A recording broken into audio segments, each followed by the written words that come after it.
সম্প্রতি সেনাবাহিনীর এক কর্মকর্তার সঙ্গে বাগ্বিতণ্ডায় জড়িয়ে পড়েন এক তরুণী। সামাজিক যোগাযোগ মাধ্যমে সেই ভিডিও ছড়িয়ে পড়লে মুহূর্তেই ভাইরাল হয়ে যায়। ভিডিওতে সেনা কর্মকর্তার সঙ্গে ওই তরুণীর দীর্ঘ সময় ধরে উচ্চবাচ্য করতে দেখা যায়। এতে ব্যাপক সমালোচনা শুরু হয়। কেউ পক্ষে আবার কেউ বিপক্ষে ওই তরুণীর বিরুদ্ধে নানান ধরনের মন্তব্য করছেন। আমি ওই স্টেটমেন্টের জন্য দুঃখিত।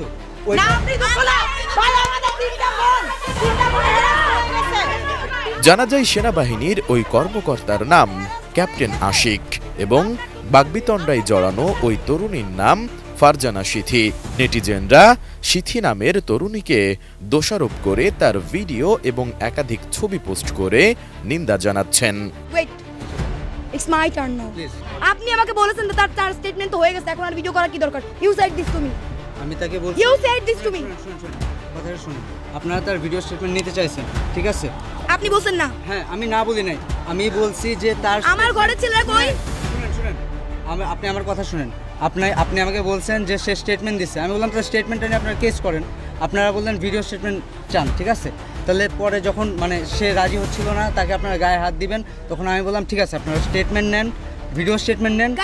আপনি বারবার এই যে এতগুলো সংবাদ মাধ্যমকে আপনি বারবার একটা করে ভুল ইনফরমেশন দিচ্ছেন। অবশ্যই একটা করে ভুল ইনফরমেশন। এদিকে তরুণীর অশোভন আচরণ ও বাগ্বিতণ্ডার সময়ও অত্যন্ত বিচক্ষণতা ও ধৈর্যের সঙ্গে পরিস্থিতি সামাল দেওয়ার কারণে ক্যাপ্টেন আশিকের প্রশংসা করছেন অনেকেই। তার গায়ে সে রেপিস্ট হোক, তার জন্য আপনি তার গায়ে বা আপনারা 10 জন মেয়ে তার গায়ে হাত তুলতে পারেন না। এই এক মিনিট, এক মিনিট শুনেন, উল্টাপাল্টা কথা বলবেন না, শুনেন।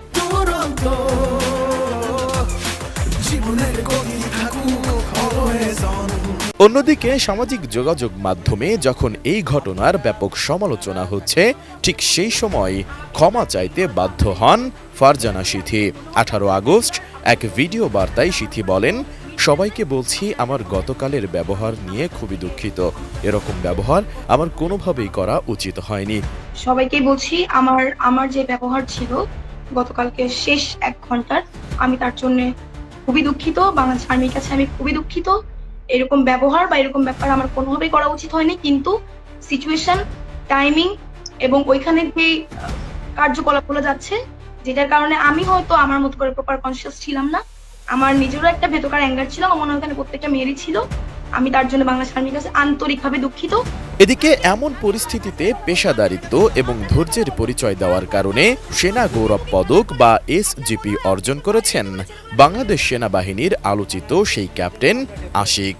রোববার দুপুরে সেনাবাহিনীর প্রধান ওয়াকারুজ্জামানের কার্যালয়ে গেলে তাকে এ সম্মাননা দেওয়া হয়। এ সময় প্রতিকূল পরিস্থিতিতেও পেশাদারিত্ব বজায় রাখার কারণে ক্যাপ্টেন আশিককে সাধুবাদ জানান সেনাপ্রধান ওয়াকারুজ্জামান এবং ভবিষ্যতে আরও ভালো কাজ করার জন্য অনুপ্রাণিত করেন তিনি। এ সময় আরও 2 জন সেনা কর্মকর্তা উপস্থিত ছিলেন। সেনাপ্রধানের সঙ্গে এক ফটো সেশনে অংশ নিতেও দেখা গেছে আশিককে। মূলত গত 17 আগস্ট শাহবাগ থানায় এই ঘটনাটি ঘটে। আপনারা কেউ তাকে ফিজিক্যালি আর কোনো গায়ে হাত তুলবেন না। SI রাজ, ATN নিউজ, ঢাকা।